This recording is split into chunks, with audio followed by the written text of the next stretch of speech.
Brothers and sisters in strength, thanks for tuning in to our second ever podcast, our second ever episode of the Outsourced podcast. It's a vision of the high school strength coaches roundtable, and it is founded as part of the Strength Coaches Collection. I want to introduce a coach that I'm very fond of and I look up to greatly in our profession, and what he does with a wide range of people and athletes. Especially with some of the work that he does with high school athletes. So this is a person that I'm grateful to know, and I'm grateful to be able to follow the journey of his career and see some of the great things he shares through social media and presentations and all sorts of means. Vernon Griffith is at Virginia High Performance. Coach Vern, I really appreciate you coming on. Hey, thanks for having me on, John. Thanks a lot. And I know we're kind of in our lunch break now, so I really appreciate you taking your time out of the day and to link up and share things with coaches such as myself and the other coaches that are listening. Hey, man, I'm excited. I was glad when you told me. Appreciate it. So, Coach, joined the Air Force out of high school. Just running down kind of where you've been and what you've been doing to this point. When you were in the Air Force, Coach was attending West Florida. A move happened, and he was on to Old Dominion, where he ended up getting his undergraduate degree. Upon graduating, Coach, and you can correct me if I'm wrong on anything on anything of this nature. You got the idea to start Virginia High Performance. You and Coach Nichols, of course, you and Jeff Nichols. Can you tell me a little bit about the story of when you guys met, how that interaction happened, and maybe when the idea came about and who came about with the idea? I mean, so I was working at a commercial gym locally while I was in college. I mean, if you're going to school for exercise science or anything, it's the best part-time job to have. Be a trainer, you get to pick your own hours. So I was there. I saw a big dude walking with a USA Wrestling jacket, and not one you can buy at Dick's Sporting Goods. So I went up to him one day and was like, "Hey, man, who are you?" Kind of literally just asked him, and he was like, "I'm Jeff." And, I mean, I didn't use Twitter. I wasn't too into social media aspect of strength and conditioning. So I had no idea who he was, and he didn't even use that. He didn't even use that stuff back then either. But I started talking, and I was like, "Hey, what time are you working out tomorrow?" And he was like, what is it, 11 or 12 o'clock? And I was like, "I'll be here." And he was like, "I'll be here." And I probably worked out with him every day for like a year. And then we just started talking about like youth athletics and the things that we weren't happy seeing and how we could improve on it. And then VHP came about. We were just sitting around in the gym on the rowers, just warming up, and we just started talking about it. And then he actually was kind of having the same conversations with someone else, Alex Oliver.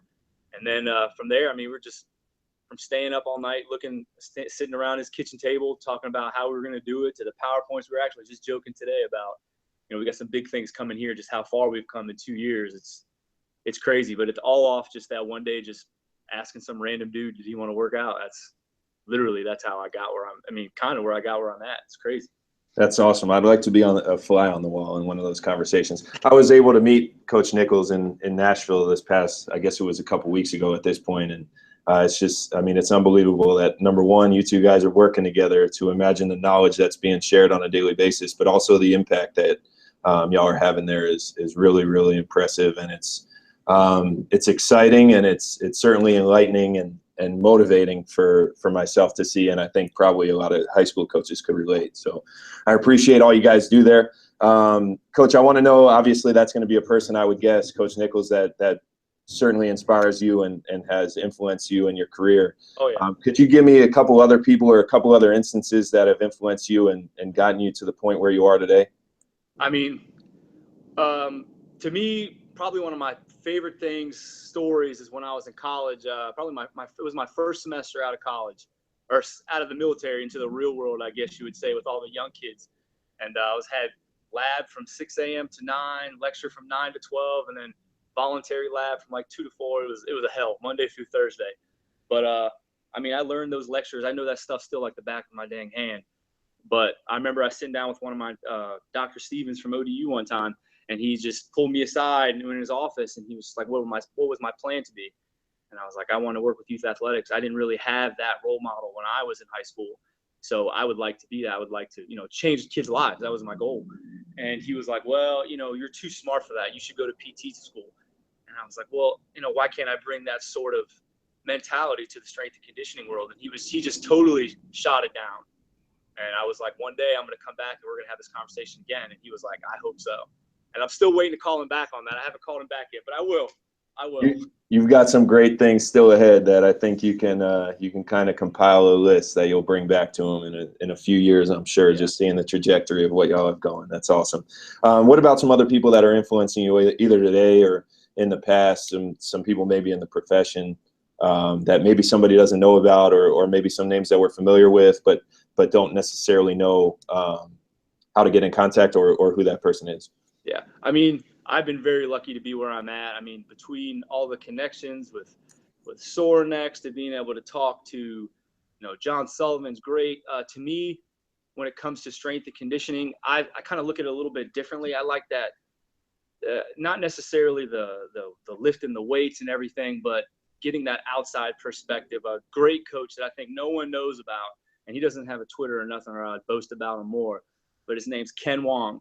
And that dude's the man. We had a talk a couple months ago. We were having a seminar here for tactical strength conditioning through the NSCA, and he just kind of pulled me to the side and he kind of caught me off guard. He was like, "Hey Vernon, what are you?" And I kind of just sat there and I was like, "Ken, what the heck are you talking about, man?" And he was like, "No, what are you?" And I was like, And people ask me this all the time out on the streets. And if you say you're a coach or you're a trainer, like, "Oh, you're a coach or you're a trainer." But I don't really know what other response to give. And I was just like, a coach? And he was like, "No, you're not a coach. That's what you do. Who are you?" And I was like, a husband and a father. And he was like, "No, that's not who you are." And he just kind of got me thinking. And I'm just like, we want these, you go to any seminar or any conference, everyone's walking around with their school logo on their shirt, which you should be representing. But we get so caught up on that logo that we just forget who we are. Like, what do you do? Like, what makes you you? Before I was a dad, who was I? Before I was a husband, who was I? Before I was a coach, who was I? Because if you define yourself every day by your job, one day that job's not going to be there. So you have to have something. If you lose track of who you are, I mean, you're going to be lost forever.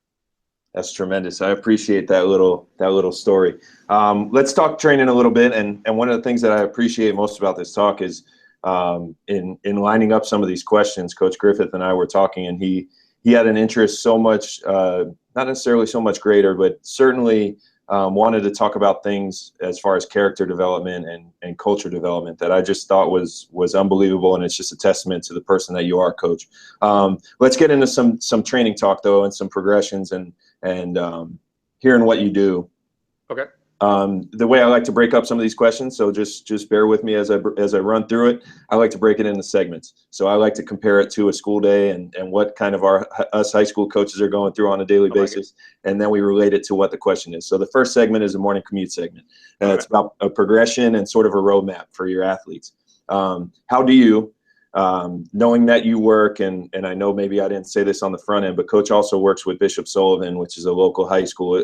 Correct, Coach? It's a local school that you go and see those athletes? Like a local private school, yes, sir.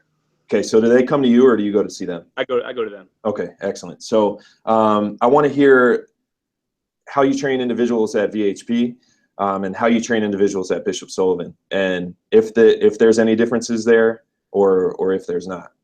I mean, in my opinion, you can't coach no different than you can't go to a doctor and get the same prescription for everyone. If you're just I think the whole bad cop, good cop mentality thing, I think that's old school. I think every athlete should be approached. I'm not telling you to be their best friend, but depending on what the athlete is, the age. I mean, young ladies, I can't train a group of 13-year-old volleyball players, which we have a lot of, like I would train, the high school football, basketball players at Bishop Sullivan. I'd get walked all over. You just can't do it. But it's finding out who they are. I'm a big believer in, people say respect is a two-way street, but if you don't show respect to the kids, then they're never going to respect you. If you shut down that barrier, they're never going to overcome that. It's already uncomfortable enough. They're coming into a new place I used to have long hair, but covered in tattoos. I'm not the biggest guy, but it's not comfortable at all. They're standing there rubbing their fingers together, putting their hands in their pockets, and you have to make them comfortable, because if not, they're never going to have results. I mean, if I wasn't comfortable and I was scared of what someone was going to say, I would never be able to do anything in my life, in anything in general. Sure. Now, in that same sentiment, when you have new athletes, and this is what I'll call the 0 hour segment. It's motor learning, or it still follows the same. It's kind of if you use a block zero, or if you use some sort of introductory period with your students, what common trends do you see with those new athletes? And it could be maybe someone that comes in fresh at the age of 12 to 14 at VHP, or maybe the first day, maybe that you go over and Bishop Sullivan's football team is training in the summer and you've got 8 new guys. What are some common trends that you see, maybe faults, or maybe some things that some athletes that have never gotten exposed to coaching before might even do well? I mean, for one, it depends on the sport, what I'm looking for. You always conducting needs analysis, of course, always step one. But there are certain things. There's also the demographics and the changes between different sports. Like if I walk into with the football team, the first thing they're doing is, who the hell is this guy? Step one. I mean, of course, they're going to be like, who the heck is this guy? And which you should have. You should have that wall up, because you don't just let people into your circle. That's just how you get let down fast. But here, when we have young kids come in, they'll come in, try to make them as comfortable as possible, but it depends on what their sport is now, what we're dealing with. Are we dealing with post-pubescent girls that have grown, a foot? Then, of course, they might move like a baby deer, have the valgus knees, not be able to control their hips. Kids are definitely kids are definitely a result of the sport they play. So their bodies, they play club sports all year. As much as we like to say, play different sports, it doesn't happen too often. Volleyball plays all year. Football is playing all year because they have 7-on-7 tournaments and stuff like that. Basketball showcases in AAU is all year. So they grow to become that. You have most tall volleyball players, you rarely see a girl come in with good posture. They're so tall, they're walking around the hallways like this, hunched down, or they're in this position. We try to bring them back, or they're tall, their knees are going in. Football players, I mean, you just become this result of your environment and your training. Awesome. This first period segment that we want to go into is character development. And Coach, again, this is something that I know that you wanted to talk about, and that's one of the reasons why I value this opportunity so greatly. I want to hear about the culture and communication of your program, maybe across no matter who you train, if it's universal or if it's uniform. I know that you said obviously there's going to be different communication styles and different coaching styles for different athletes. But maybe if there's some traits, just give me a quick rundown of your culture and communication with athletes. This is probably one of my favorite things to talk about, and I think no one else likes to talk about. People are probably going to start tuning out because no one gives a crap about how I communicate with people. But it establishes that rapport. So, and it starts the second they walk in the room. Like, nothing makes me more frustrated when there's kids warming up or whatever their warm up is, and coaches kind of like check out. To me, that's the interview. That lets me know what the workout's going to be. I might have an idea of what I want to do, but depending on how they move, their attitude, and I'm completely aware that there are coaches that deal with probably way more athletes than I do. I mean, we deal with quite a bit. But if you have teams, if you're in the college setting, you have teams from 8 to 9, I understand it can be overwhelming. But as much as you can, finding out like who they are, is it finals week? Is they have tests coming up? Is it homecoming week? Kids are going to be stressing about that. It's not just working out. If you think that them coming in 2 or 3 times a week and that's the only thing that they're worried about, you're crazy. They're only coming there because their parents are probably making them come there for 1. For 2, unless they enjoy it. But it's you understanding them when they come in, like, hey, how's it going? It's not just, did you eat? Did you sleep? I mean, those are basic questions. It's, how's your life? How's the parents? How are your parents doing? What'd you do this weekend? Do you have a boyfriend? Do you have a girlfriend? Are they coming in the slumps? Then hey, what's going on? Just asking those questions. But until you have that rapport with them, they're not going to open up to you. Sure. But it's almost like I forgot someone put something on Twitter and they called it the transactional coach. When all you're worried about, I can't remember who it was. I wish I can give credit, but that was perfect. When people just come in and you're just swiping the card and then they're walking out. It's not just creating better athletes.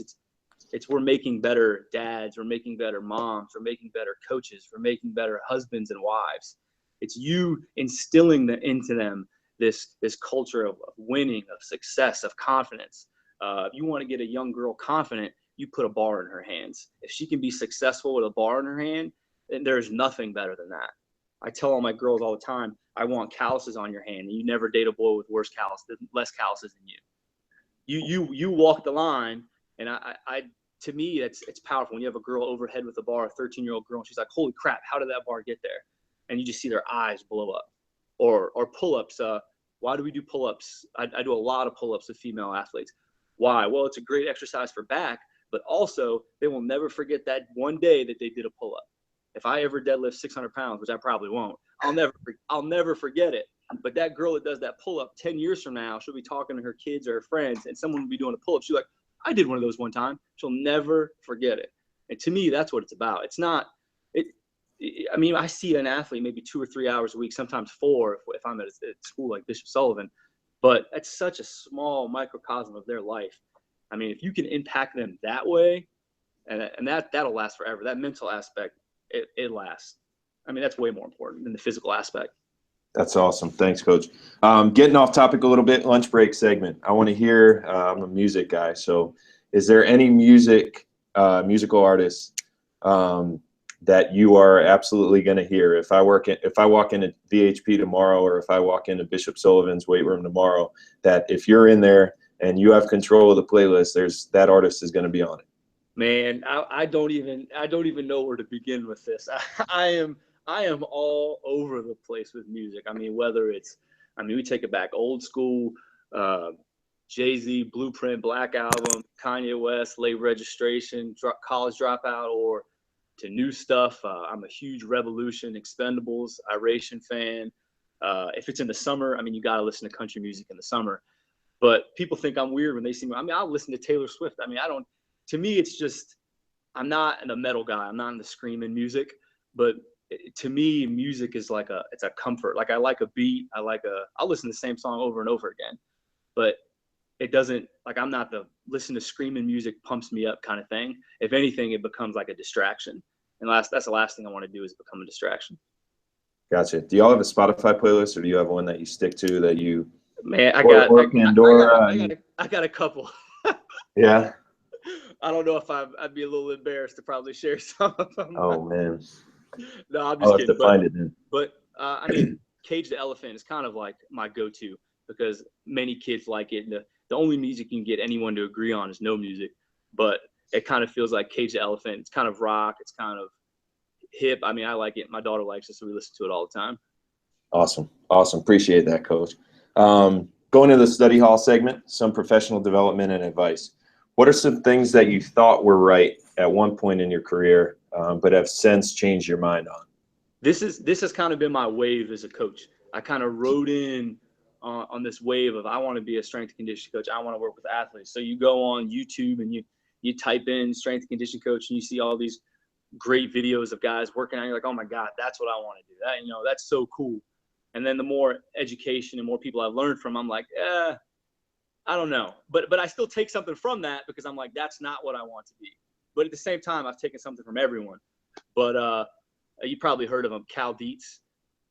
We've had the pleasure to work with him a couple times, and he's always been open for communication. But he told me maybe like a year ago, and he said, when you're not afraid to admit that you've been doing everything wrong, then you'll grow as a coach. And ever since then, I've just kind of looked at training and everything that I've been scared to do, like, of course we squat and you deadlift and you bench and you clean, and you do that stuff. But outside of that box, it's like you're scared to step out of it because you don't want no one to call you out on it.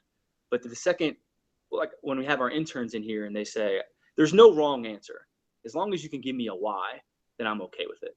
Like, why are you over there doing this movement or this lift? And they're like, well, this is why. I didn't think about it like that, but okay. Because there's many right ways to do it. But Cal, I mean, he kind of just blew my mind with that because you grow up thinking this whole time, like, when I'm in the lunge, when I'm in the split, I should be doing this with my body. I should be doing that. And he's the first person that kind of told me that's not what you do. He was like, I understand the pelvis should be posteriorly tilted underneath your body. And he was like, but in sport, when do you ever see that?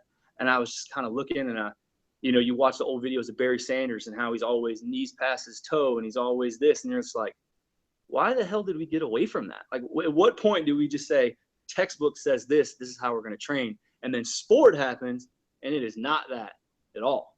It's we practice how we play. It kind of goes back to this concept of, and that's what kind of opened my eyes to my thoughts on, communicating in the gym. And when we're training in the gym, some coaches demand no talking, focus, listen. But then we want them to step on the football field or volleyball court, and we're like, all right, guys, talk it up, cheer. You're like, whoa. You just told them for 5 straight days they can't, and now you want them to do it. It doesn't work like that. As long as it's not being a distraction, allow it. Like, we want communication. We want that world. All our kids walk around with cell phones in their hand. The only time they're not on their cell phones is when they're in practice. So we want them to talk and not be on their cell phones. We take their cell phones and still tell them they can't talk. It's like, what do we want? Like, do we want them to communicate? And when he told me that, it just kind of just spun me, and I kind of put me in a black hole. Like I watched some bad conspiracy theory, because I was like, dang, am I doing everything wrong? And I just started thinking about all these things, and that communication, the cell phone, and talking in practice. And of course, I'm never going to let no kid disrespect me, of course. And if it's like a lunchroom, when they all start to try to raise each other's level, and then you cut it down. But I mean, think about that. We always say no. And then like in the games, we're like, talk it up. Like, why? I mean, how? How do you expect the kid? If you practice how you play, that's how it's got to be. Awesome. Thanks for that, Coach. After school rush segment, it's when things get crazy, and we've got 80 kids in the weight room, and we're trying to get our head on straight. So this is our quick hitters. I want to hear, Coach, when or what was your first weight room experience? It's kind of funny where I'm at. I'm gonna try to say the story quick if that's your goal. But when I was in high school, I never worked out. I probably lifted like maybe 2 or 3 times. I was terrified of the weight room. I was 150 pounds soaking wet. I was weaker than everyone else.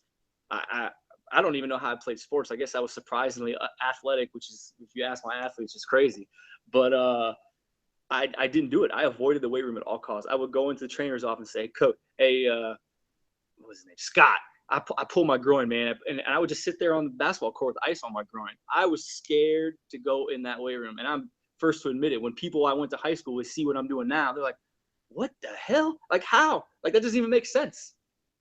That's awesome. So at that point, maybe you were avoiding it, but maybe we can go later on. Who taught you truly how to lift? You learn. I kind of learned on the fly. I mean, what you go to a gym and learn, what you see other people doing. I mean, people would do lifts and stuff, but like I said, I tried to avoid it at all costs. But I would learn just from seeing other people do it, from the internet, from other people doing it.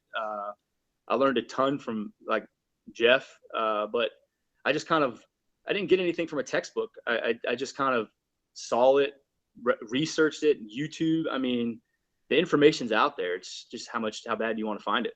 Sure. Awesome. Which high school coach influenced you the most, and why?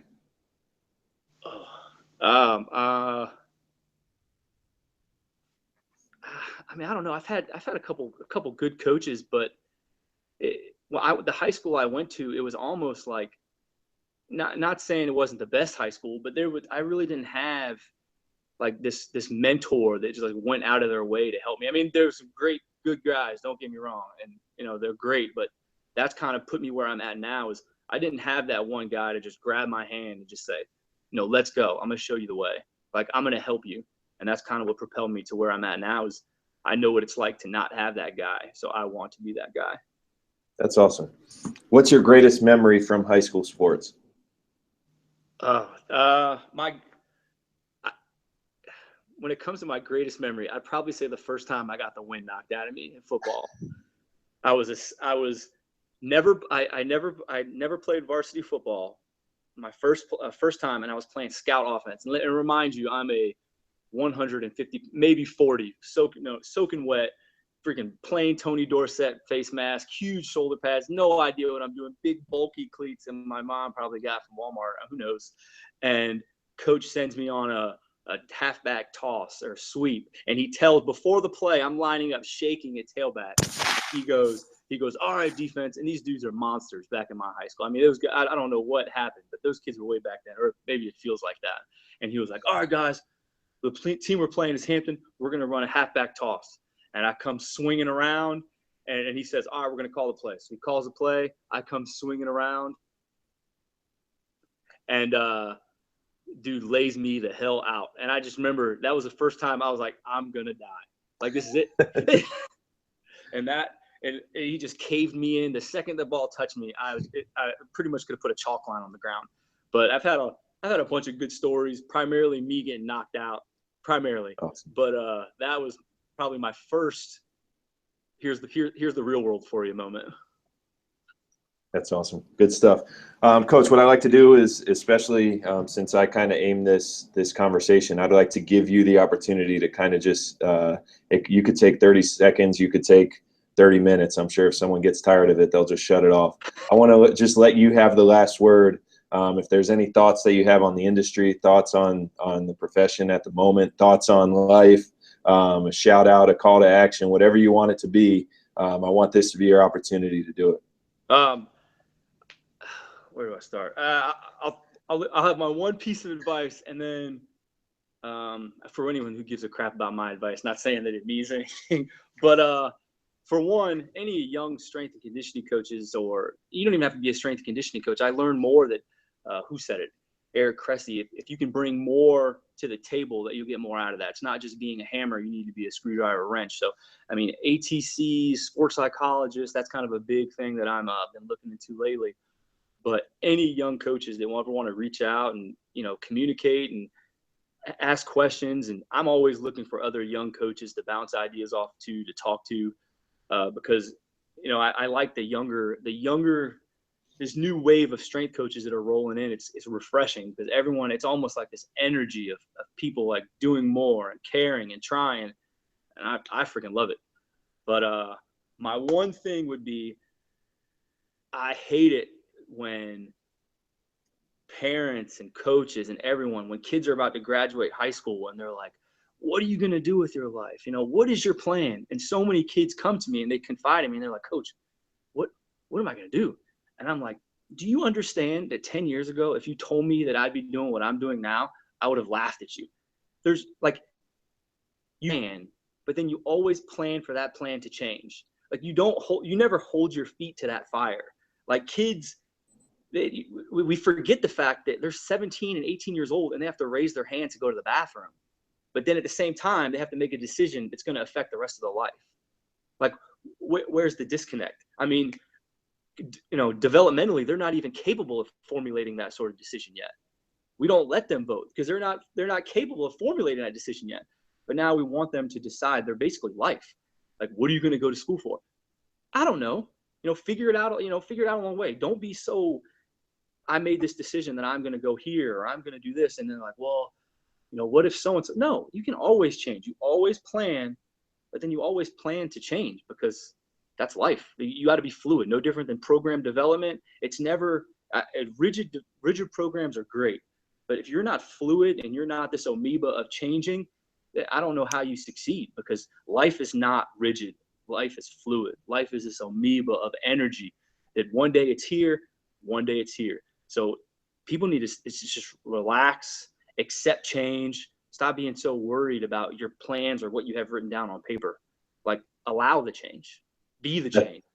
That's awesome, Coach. I appreciate that. I'm gonna play that for our students. Actually, I think it's something we all need to hear. I think it's something I needed to hear too. I think all coaches, especially in that first piece, you're talking to young coaches. I think you never know where you're going to be potentially in this profession. Unfortunately, maybe tomorrow. Exactly. But certainly 5-10 years from now, it's great. I know that we're very grateful to have you in this profession. So whatever transpired and whatever took place that made you take this journey, I know that certainly myself, I'm very appreciative that you found your way here.